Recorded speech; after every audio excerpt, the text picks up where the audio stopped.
a iniciar primero definiendo cuáles son nuestros objetivos de la clase.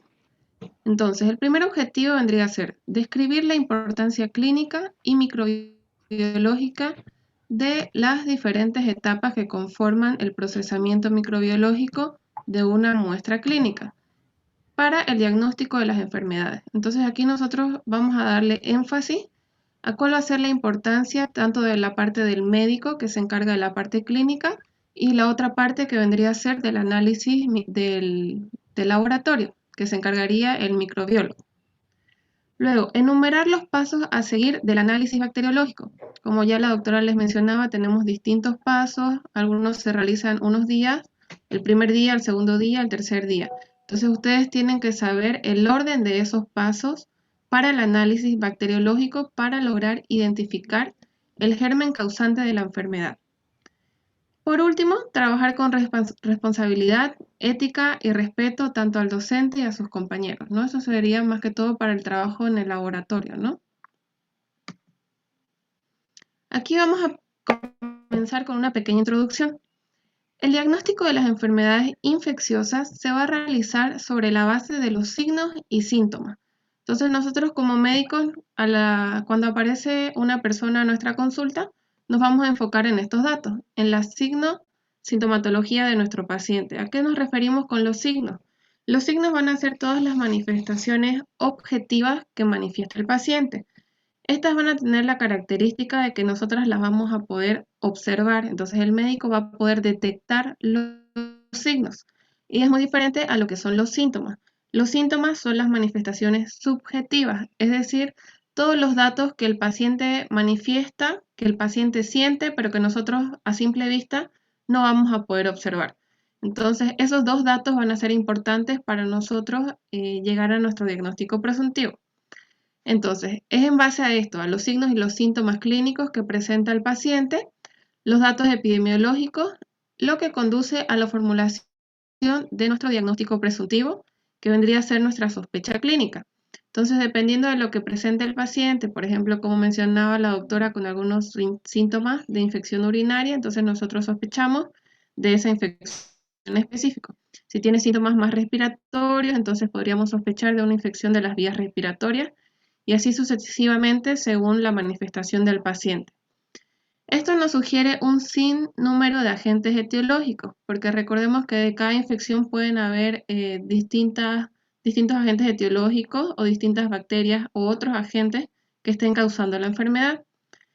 Lo que realiza el laboratorio de microbiología es la demostración del agente causal, es decir, el microorganismo que nos está causando la infección o las huellas que éste ha dejado en el sistema inmunológico del individuo. Esto va a ser en el caso de métodos de diagnóstico indirectos.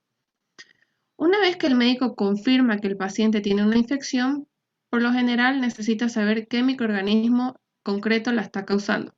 Y ahí es donde entra la parte del laboratorio y del análisis bacteriológico para detectar qué microorganismo es el que está causando la infección. El papel del laboratorio de microbiología clínica consiste en identificar la presencia de los patógenos potenciales en los tejidos, los líquidos corporales o las secreciones de los pacientes. Esto dependiendo según nuestra sospecha de diagnóstico, entonces vamos a solicitar una muestra, puede ser algún líquido, algún fluido, una secreción, para que el análisis sea analizado en el laboratorio. Hay diferentes pruebas de laboratorio que van a permitir identificar a estos microorganismos. Se puede utilizar, por ejemplo, muestra de sangre, muestra de orina, la muestra de esputo en caso de una infección respiratoria u otro tejido o fluido corporal. ¿Qué podemos realizar nosotros con estas muestras? Entonces, vamos por paso. Primero teníamos los signos y síntomas de nuestro paciente, tenemos nuestra sospecha diagnóstica, le solicitamos un examen y para esto necesitamos una muestra específica. ¿Qué podemos realizar con estas muestras? Primero, teñir y examinar al microscopio. Como la autora mencionaba, a la tinción de Gram y la tinción de Ciel-Nielsen, que nos van a poder orientar para saber, por ejemplo, si es que la bacteria es Gram positiva o Gram negativa, o por ejemplo, si es un VAR. Luego, cultivar. ¿Qué es el cultivo? Es someter a condiciones que estimulen el crecimiento de microorganismos.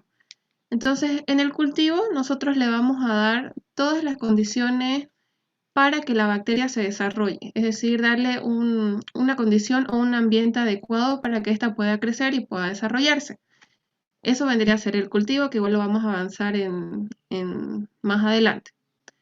Luego, analizar para comprobar si existen anticuerpos producidos por el sistema inmunitario de la persona en respuesta al microorganismo, que como les comentaba, esto vendría a ser un método de diagnóstico indirecto, porque no estamos localizando características del agente causal en sí, sino la respuesta inmunológica de nuestro cuerpo a ese microorganismo. Luego tenemos analizar para detectar la presencia de antígenos de un microorganismo. Los antígenos van a ser moléculas de microorganismos que son capaces de desencadenar una respuesta inmunitaria en el cuerpo. Entonces, con esto ya nos referimos a un método más directo, ya que estamos observando una característica del microorganismo, en este caso vendría a ser la presencia de antígenos. Igual otro método directo vendría a ser detectar el material genético de ese microorganismo, como ser el ADN o ARN del microorganismo según corresponda o según las características que tenga ese microorganismo. Entonces, una vez nosotros tenemos esa muestra, podemos realizar todo esto para detectar a nuestro microorganismo. ¿Cómo se realiza el diagnóstico de una infección bacteriana? Entonces, como había mencionado igual la doctora, entonces tendríamos nuestro paciente, acude al médico, que vendríamos a ser nosotros. Entonces ahí se establece la relación paciente-médico, que esto va a ser fundamental, tanto la evaluación clínica y la evaluación epidemiológica, para llegar a nuestro diagnóstico presuntivo. En lo que corresponde a nuestra evaluación clínica, esto va a estar orientado a las características de la enfermedad, es decir, qué puede estar causando esta enfermedad, si es que el paciente tomó quizás algún medicamento para tratarla, también los signos y síntomas como mencionábamos y cómo es que estuvo evolucionando ese paciente. Y luego tenemos la evaluación epidemiológica, que aquí nos va a interesar muchos datos del paciente como ser el sexo, ya que ciertas enfermedades predisponen en un sexo con mayor frecuencia que al otro, también la edad, ya que hay ciertos microorganismos que afectan a cierto grupo de edad, por ejemplo, a los neonatos, lactantes, niños o adultos. También dónde es que se está desarrollando la infección o desde cuándo, si es que el paciente viajó en algún lugar en el que sea endémico de alguna enfermedad. O también muy importante saber la ocupación de nuestro paciente, también si es que su trabajo predispone a que se presente cierta infección o cierta enfermedad. Entonces, todos esos datos nosotros recopilamos y en base a esos dos datos de la evaluación clínica y de la evaluación epidemiológica, nosotros llegamos a nuestro diagnóstico presuntivo. Entonces tenemos la sospecha de varios agentes etiológicos según sea nuestro diagnóstico presuntivo. Esto va a ser basado en el conocimiento previo de los síndromes que estos producen. Y aquí entra el papel muy importante de la materia de bacteriología. De todas las bacterias ustedes van a aprender qué características tienen, tanto la sintomatología que éstas presentan, a qué grupos afectan, y ustedes teniendo esos conocimientos básicos de las bacterias van a poder orientar su diagnóstico. ¿Cómo se realiza el diagnóstico etiológico específico? Aquí tenemos la relación de la parte médica y de la parte del microbiólogo. Aquí tiene que haber una buena relación para que sea en beneficio de nuestro paciente. Nosotros como médicos nos vamos a encargar entonces de seleccionar las pruebas diagnósticos. Esto va a ser guiándonos en nuestra sospecha clínica. Por ejemplo, tenemos un cuadrito que lo vamos a ver más adelante. Nosotros, según nuestra sospecha, según la sintomatología, vamos a ver qué pruebas nosotros vamos a pedir, ¿verdad? Luego, sugiere su sospecha etiológica al laboratorio. También el agente etiológico que el médico sospeche la sugiere al laboratorio. Luego, la parte de microbiología, que va a aplicar los métodos apropiados para identificar el agente etiológico, que estos son los métodos que vamos a analizar hoy, ¿no? El examen directo, las tinciones, el cultivo, después la identificación y después el antibiograma para identificar este agente etiológico y también para que después podamos realizar el tratamiento adecuado para la infección y para el agente etiológico. Entonces tiene que haber buena comunicación tanto entre el médico y el microbiólogo para que haya mejores resultados y para que también esto sea en beneficio del paciente. Porque al final de cuentas nosotros como médicos estamos a servicio del paciente, ¿verdad? Entonces nuestro objetivo va a ser que el paciente sea beneficiado o sea curada su infección, ¿verdad? Entonces por eso es que tiene que haber buena relación entre nuestro trabajo y también el trabajo del laboratorio. Entonces aquí vamos a ver el análisis microbiológico. Entonces, primero nosotros realizamos nuestro examen clínico, como les comentaba, vemos los signos, los síntomas, también la epidemiología de nuestro paciente. Eso vendría a corresponder nuestra primera parte o la primera fase. Después nosotros, en base a eso, solicitamos un análisis específico para corroborar nuestra sospecha diagnóstica. Entonces, en base a eso, dependiendo cuál sea el análisis que nosotros estamos solicitando, asimismo solicitamos una muestra biológica. Esta puede ser sangre, puede ser orina, esputo, puede ser líquido cefalorraquídeo, según corresponda a la ocasión. Una vez tenemos nuestra muestra biológica, ya el laboratorio se va a encargar del primer paso del análisis, que vendría a ser el examen directo. Que como mencionaba la doctora, entonces en el examen directo se colocaba la muestra entre un portaobjetos y cubreobjetos y la podíamos analizar a través del microscopio. En este examen directo no vemos como tal a la bacteria, pero sí podemos ver datos como ser leucocitos, eritrocitos y células epiteliales. Si es que hay aumento de leucocitos, entonces nosotros podemos estar sospechando de que sí hay una infección. Si es que vemos que los eritrocitos están aumentados, entonces nos podría estar indicando que hay sangre en la muestra. Y también vamos a analizar lo que son las células epiteliales para ver si es que estas son escasas o abundantes. Y eso se rellena en la ficha del análisis microbiológico. El segundo paso vendrían a ser las tinciones. Tenemos tanto la tinción de Gram como la tinción de Ziel-Nielsen. Si recuerdan la tinción de Gram, ya habíamos visto que esta nos lograba clasificar a las bacterias en dos grandes grupos, que eran las gram positivas y gram negativas. Entonces nosotros a primera impresión con esta tinción podemos reconocer si es que nuestro agente etiológico va a ser gram positivo o gram negativo. Y en caso de que no corresponda a la tinción de Gram, también se puede utilizar la tinción de Ziel-Nielsen, que esta va a ser más específico para ciertos tipos de bacterias que se conocen como BAR, que son los bacilos ácido alcohol resistentes. Igual más adelante en las siguientes prácticas lo vamos a ir avanzando. El siguiente paso vendría a ser el cultivo, que como habíamos dicho, este es darle las condiciones adecuadas a la bacteria para que ésta se desarrolle. Entonces, si es que la bacteria tiene los nutrientes necesarios, la temperatura adecuada, entonces esta va a crecer en ese medio de cultivo. Entonces se cultiva 24 horas a una temperatura adecuada y después, realizado o pasado ese tiempo de cultivo, se procede a la identificación. Una vez nosotros tengamos identificado, podemos realizar nuestro antibiograma, que el antibiograma va a ser muy importante para que nosotros podamos realizar un tratamiento adecuado o efectivo a nuestro paciente. En el antibiograma nosotros vamos a poder colocar discos con distintos antibióticos para detectar si es que la bacteria que nosotros hayamos identificado es sensible o resistente al antibiótico. Entonces aquí podemos ver en la imagen, tenemos unos pequeños discos que corresponden a hacer el medicamento en sí. Si es que vemos aquí un halo en el que no crece una bacteria, entonces podemos decir que esa bacteria es sensible a ese medicamento. En cambio, si la bacteria se sigue desarrollando alrededor del disco del medicamento, entonces ahí decimos que es resistente. Entonces, una vez nosotros realizado el antibiograma, vamos a poder decir a qué medicamentos es resistente o sensible nuestro agente causal. Y una vez teniendo esa información, se prepara nuestro informe final, en el que ponemos la información que hayamos recopilado del examen directo, cuántos leucocitos, cuántos eritrocitos, la cantidad de células, también qué gérmenes hayamos encontrado tras tinción, el cultivo, todos los datos para nuestro informe final.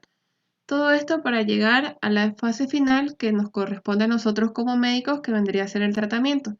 Nosotros vendríamos a recibir nuestro informe final en el que nos va a indicar qué bacteria es la que está causando la infección y en base a eso nosotros vamos a poder dar el tratamiento adecuado para nuestro paciente.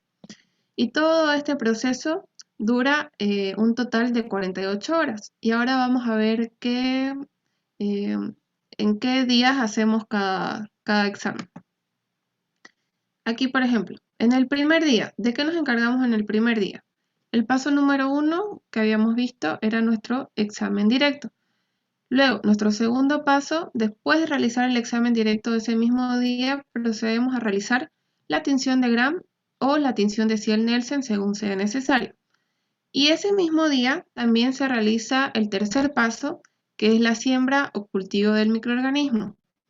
Aquí se llega a incubar por 24 horas a 35 grados centígrados y por lo tanto nuestro siguiente paso ya vendría a ser al segundo día. Una vez nosotros tengamos los resultados después de la incubación o de la siembra o cultivo, entonces ahí nosotros podemos proceder en el segundo día después de esas 24 horas a la lectura del cultivo. Vamos a ver las características con las que se desarrolló la bacteria, cómo es que formó sus colonias, características en color, en formas, etc. Y ahí vamos a identificar a qué género y especie pertenece. Luego de la identificación de nuestro agente etiológico, vamos a proceder con el antibiograma que les había comentado para ver si es que es resistente o sensible a los antibióticos. Una vez hayamos realizado nuestro antibiograma, en el tercer día, nuestro último paso vendría a ser la lectura del antibiograma para ver si es que es sensible o resistente, y una vez nosotros teniendo todos los datos, finalizamos en un total de 48 horas con el informe final al médico. Aquí vamos a ver cómo es que nosotros rellenamos un análisis bacteriológico. En este caso les voy a dar de ejemplo una muestra de heces fecales. Esto igual ustedes tenían que rellenar en su guía, pero primero yo les voy a dar un ejemplo de cómo se podría rellenar.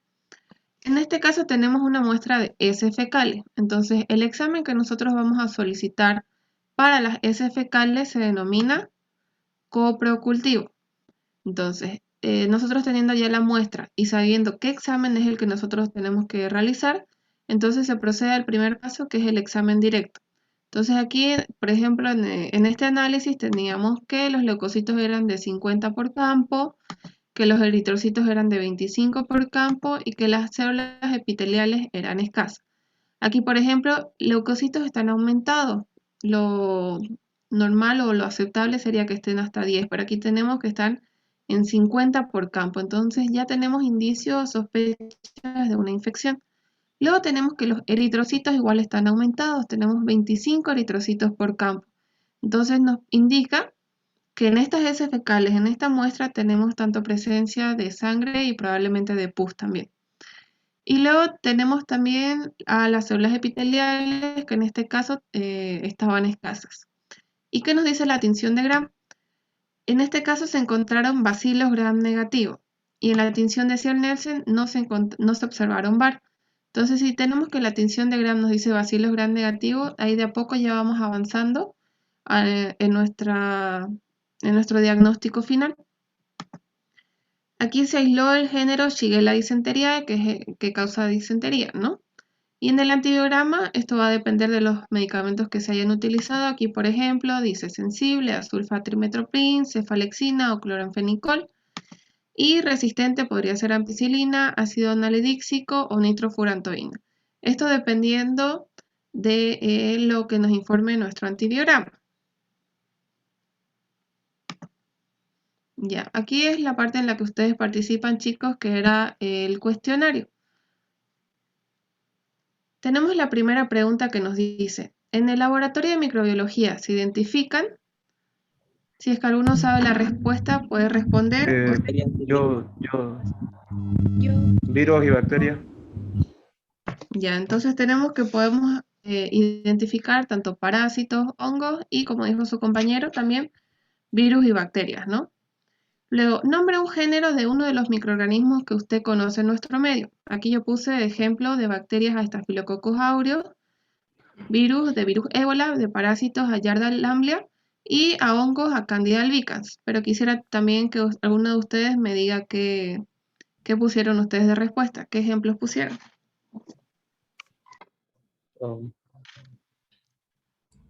En bacteria, perdón, sí. En bacterias, como era género, yo puse espirales, puse en género. Está mal, ¿no? ¿Eso? Ajá, eso vendría a ser una morfología. Vale. O sea, los espirilos. Voy a corregirlo, vale. En todo caso, sería En especificar mejor. ¿Sí? Va a ir con algunos signos, sintomatología a su consultorio, ¿no? Como les decía, puede ir con disuria, oliguria, polaquiuria, es decir, me puede decir, doctor, me duele al orinar, orino a cada rato, poquito. Entonces ustedes le tienen que decir, lleve su orina al laboratorio y le vamos a pedir un urocultivo. Entonces, esto es importante, chicos, porque ustedes, cuando van a ser médicos, lo van a aplicar todos los días. Pero incluso ahora mismo que están estudiando medicina, ¿no? Entonces pueden ir en su casa, por ejemplo, puede venir su mamá, su hermano, su papá, quien sea, y les dice, estoy con diarrea. A ver, vos que estudias medicina, tengo náuseas, vómitos, diarrea. ¿Qué puedo hacer? ¿Qué es lo que tengo? Entonces ustedes ya tienen que, conociendo esa clínica, le tienen que decir, lleva tu materia fecal al laboratorio y hay que hacerse un coprocultivo, ¿no? Lo mismo, si viene, por ejemplo, una persona y les dice, a ver, vos que estudias medicina, tengo secreción en la vagina y me produce picazón, que se llama prurito en terminología médica, y es de color blanquecina y me mancha la bombacha y es de mal olor. Entonces, vayas a andar al laboratorio y te vas a hacer un cultivo de secreción vaginal. Entonces, ustedes en cada uno de los temas que vamos a avanzar de aquí en adelante, entonces, por ejemplo, un tema va a ser infecciones urinarias. Aquí se les va a enseñar cómo le deben decir a su paciente que se tome la muestra, ¿no? También le tienen que decir cómo, en qué condiciones tiene que llevar esa muestra al laboratorio. Y una vez que lleva la muestra al laboratorio, ¿cuánto tiempo va a tardar? Ya saben el procesamiento que tarda 48 horas en la mayoría de los análisis. Y después de eso, de traer el resultado, ustedes tienen que saber interpretar ese resultado. Entonces tienen que ser capaces de decirle a su paciente, usted tiene tal enfermedad, ¿no? Ya tienen que darle un diagnóstico en cada uno de estos casos. Siga. Ya, entonces aquí vamos a rellenar el cuadro.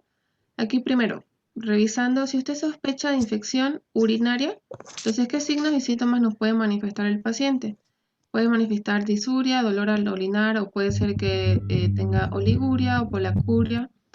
La muestra a recolectar, si sospechamos de infección urinaria, entonces lógicamente la muestra va a ser de orina. Y el análisis que debe solicitar al laboratorio se denomina urocultivo. Aquí ustedes tenían para rellenar, si es que alguien pudiera decirme del gastrointestinal, qué datos pudieron obtener. Yo sí. Ya, a ver. Ya, dolor abdominal en signos y síntomas. Ya, dolor abdominal, náuseas, vómito, diarrea. La muestra a recolectar es de heces fecales y el análisis que debe solicitar el laboratorio es coprocultivo. Ya, está muy bien. Heces fecales, coprocultivo. ¿Y en infecciones de piel? ¿Yo igual? Yo puedo, Sí. sí. ¿Alguien más? Yo puedo. Ya, Sí, ya. infección de piel, pus, edema y zona eritematosa. Muestra a recolectar Ya, sería la secreción purulenta y el análisis que se debe solicitar al laboratorio es el cultivo cutáneo. ya. En este caso, como decía su compañera, pus puede tener inflamación, edema, también podría manifestar prurito. La muestra a recolectar la secreción purulenta, si es que se presenta pus. Y el análisis que se debe solicitar es el cultivo de secreción purulenta. Luego, en infección genital. Yo sí. Ya, Vaginitis, que son los signos y síntomas del paciente sería mal olor, supresión y prurito. En uretritis sería ardor, dolor y uretritis. En la muestra a recolectar, en vaginitis sería una secreción vaginal y en uretritis una secreción uretral. Tenemos en el análisis que debe solicitar al laboratorio sería cultivo de secreción vaginal y cultivo de secreción uretral. Ya está bien, entonces ahí vemos vaginitis, prurito y secreción vaginal. Como decía, uretritis puede tener disuria, poliacuria, secreción uretral. Entonces tomamos en cuenta que la muestra que nosotros vamos a recolectar van a ser de las secreciones, tanto de la vagina como de la uretra. Y como decía su compañera, estaba bien, cultivo de secreción vaginal y cultivo de secreción uretral. En el siguiente, para infecciones de las vías respiratorias. Yo sí. Ya, Ya. en faringitis sería la disfagia. Igual cuando avancemos en meningitis vamos a ver que se realiza o se pide el análisis citoquímico y bacteriológico del líquido cefalorraquídeo. Está bien. O sea, estas son las infecciones más frecuentes, ¿no? Sí. Póngalo el anterior, por favor. Estas son las infecciones más frecuentes que ustedes van a ver todos los días. Por eso este cuadrito lo considero importante. En los posteriores temas que ustedes van a ver en su guía, vamos a ver infecciones urinarias, es un tema, infecciones gastrointestinales es otro tema, infecciones de piel y tejidos blandos, infecciones genitales, infecciones de vías respiratorias altas es otro tema, bajas, tuberculosis, infección del sistema nervioso central, meningitis. Entonces, todos estos temas vamos a llevar en bacteriología. Entonces, ustedes van a saber la clínica, van a saber qué muestras se tiene que recolectar, en qué condiciones se debe recolectar, qué análisis ustedes deben solicitar y cuando llegue el informe, cómo deben interpretar. Es decir, interpretación de análisis de laboratorio y también la interpretación de casos clínicos. Bueno, con esto habríamos terminado el tema, ¿no? Sí, doctora.